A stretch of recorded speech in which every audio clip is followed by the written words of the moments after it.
I'll give you just a few minutes of information and then you can ask questions, because I always find that's the best way to do anything. Give you a little bit of history about myself. Again, it's BarbaraCegavske. I've lived in Nevada for 38 years, and I've been privileged to serve in the legislature for 16. I've had 3 terms in the Assembly, and then 3 terms in the Senate. I only had 1 session left because of term limits. So when CD4 came about, it was a very great opportunity for me, but also for our party to pick up 1 more congressional seat so that we would have 3 in the state of Nevada. So I'm very excited about that. My husband, Tim, and I have been married for 32 years. We have 2 sons. One is 31 and one is 30. We have 2 grandkids. So Nevada is my home. I love it here. I have to tell you, the education that I've gotten from being in the legislature has been tremendous. And one of the areas that I am truly thankful for is the rural areas, because I learned that living in Las Vegas, everything's not about Vegas. And even though sometimes that's, kind of what happens with the votes up in the legislature, when you absolutely know that you're voting and everything that you vote on affects the whole state of Nevada, you have to re-look at how you analyze and what you vote on, look at if you might have to shift something, numbers. So that's what we do in the legislature. Sometimes there's something that we have to have in Vegas, but you don't need it in the rural areas. So when we do that, that's usually a population cap. We'll put on a population cap which will say only Vegas, that will only affect Vegas, or it could be vice versa. So those are things that are very important that you need to make sure when you vote for people, that they're looking at the entire state and not just their area. Because we are a very diverse state, as you can tell. Some of the things that, the reason why I want to run and let you know some of the things that are really heartfelt for me is, in the state of Nevada, we have to have a balanced budget. It's in our Constitution. In DC, there isn't anything that says you have to have a balanced budget. I would go and support absolutely a constitutional amendment that says we have to have a balanced budget. This game plan that they're doing right now is wrong, and we need to make a change, and I would be there to do that. I also believe in less government. I believe that the people can govern themselves the best. It's bad enough that you have state regulations and state laws that tell us how we're supposed to think and behave, but when you see the bureaucracy coming out of DC, that's something that we need to curtail, and we need to say enough is enough. We know in our areas, in our communities, what's best for us. Don't dictate and tell us what we should think or what we should believe. So less government, I'm absolutely for that. My votes have showed that through my 16 years, my tenure in the legislature, that I do believe that.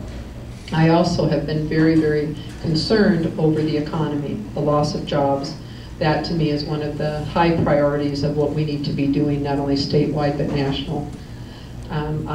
Family members have been out of jobs for a couple years.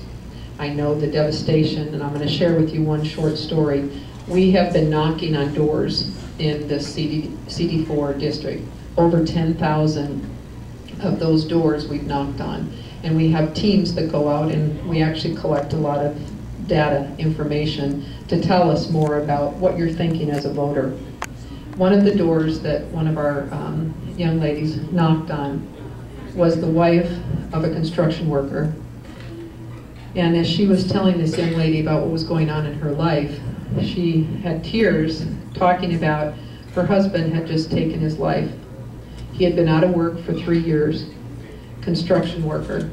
And what I normally do when we, after our teams have walked, I'll write a letter and personalize it, and we send it out and thank the people for talking to our staff. I want to introduce Charles. Charles is here. He works on my campaign, and he's great. I told Charles, I said, I can't send that letter to her. I have to hand it to her. I have to go to her house and see her and talk to her. So Charles and I went the next Saturday, and we went to her home. And it really hit me, because having a family member that's been out of work, you know, not thinking about how devastating it can be for the person that's out of, you know, that's unemployed. And we went and we talked to her, and she was, you know, she was grateful we were there. But it was one of those things you can't just send a note that says, thanks for talking to our people. Oh, by the way, sorry for, you know, what's happened in your life.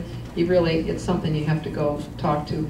And that's the thing that brings out in any election, anytime you're out working, is that you actually hear and see what's happening to the people. You hear their story. It's not what you think should be done, and it's not what you and the other elected officials are saying needs to be done, or it's what the people want and need and what's going on. So the economy and jobs is extremely important. We've got to turn this around, which comes to the BLM land that Crescent's been talking about.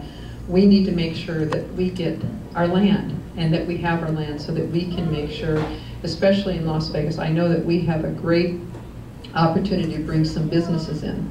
Why won't some of the businesses come? Because we have an unstable tax right now. We fluctuate. They don't know for sure what's going to happen. On our ballot, there could be 3 or 4 different types of taxes that we're asking the people to vote on. Well, businesses don't want to come here if they don't know what's going to happen and what the tax future is going to hold for them. So that's a real concern for anybody that's coming to the state. I believe we have the best state in the union. I'm very, very proud of Nevada. I think we are very unique. We're not like anybody else. So when they keep comparing us to everybody else, I'm always kind of bewildered by that, because we are unique. We are an absolutely incredible state. We have a lot of things going for us right now. The worst thing that's going for us is the mortgages.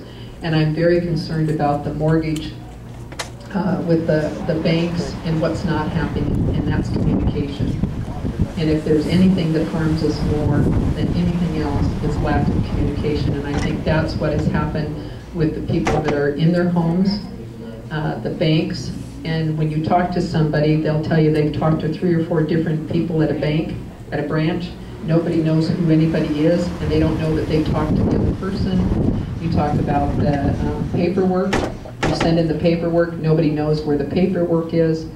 So those are the things that, just within our own state and our own community, that I think we can have some influence on. I've got a meeting set up with some of the bankers, some of the mortgage people, some of the attorneys that are trying to help people who are going through foreclosure and trying to put their lives back together. And the time, I mean, month after month waiting, and some into years.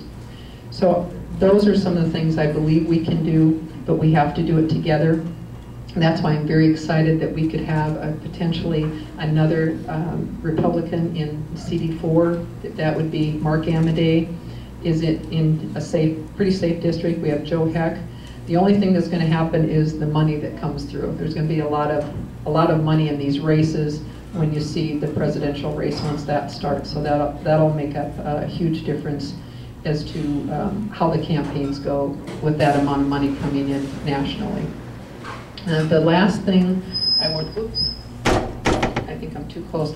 I also want to make sure that our Social Security is protected. I want to make sure that the people that have paid in, that you get back out what's been put in. Now, do we have to make some adjustments for the future?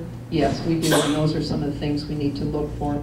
But I want to make sure that we are protecting the Social Security and the Medicare, and that those benefits are provided to the people that have paid into them. So we need, again, to make sure that you have people back there that know what is right with the budget. You have to understand what's going on at that budget level. I've been on the IFC and in the finance committees all my whole career, sat on all of the committees. It's a very interesting, and it's a very complex budgets when you start looking at state level. I can't even imagine how complex the federal is, because as people who are looking at the newspaper and trying to understand what they're telling us in the newspaper articles about our budget, it all comes down to balance your budget. And I think that's very simple, a very not complex way to go if you can do that. Right now, we have no balanced budget.